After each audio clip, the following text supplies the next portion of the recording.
ખેડૂત મિત્રો તારીખ 25/6/2026ના રોજ ગામ પડવલા જે કાલાબાપુને તેડી ગયેલા હતા બોર જોવા માટે, તે જ દિવસે એને ગાડી મૂકેલી હતી અને પાણી સારામાં સારું આવેલું છે એ પણ વિડીયોમાં બતાવવાના છીએ. અને બીજું કે 2-3 દિવસ પછી તેને બોર ટેસ્ટિંગ કરાવેલું છે, તો બોર ટેસ્ટિંગમાં કેવું પાણી આવે છે એ પણ તમને બતાવવાનું છું. તો તમે પૂરો વિડીયો જોઈ અને લાઇક કરજો, શેર કરજો અને સબસ્ક્રાઈબ પણ કરજો, જેથી કરી અમે તમને નવા આ બોર જોવાના, પાણી જોવાના વિડીયો પણ તમને બતાવી શકીએ.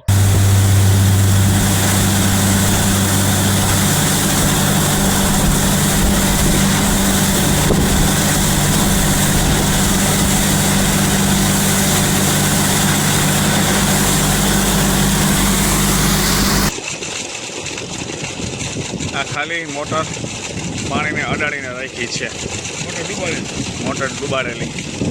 આ ભાઈ છે અજીતભાઈ સોલંકી, કલાના ટેસ્ટિંગ કરવા અટાણા લાસ્ટ આપણે કાઢીએ છીએ. ખાલી પાણીને અડાડીને ટ્રાય કરવા માટે ખાવ પાણીને અડીને રાખી છે મોટર. તારીખ 25/6/2026ના રોજ 200 ફૂટ ઉતારેલી છે ગાડી, અત્યારે ચાલુ છે. 15-18ની ગાડી છે, માત્ર 200 ફૂટ ઉતારેલી છે. મૂંગા બાપુ વાલાસણ.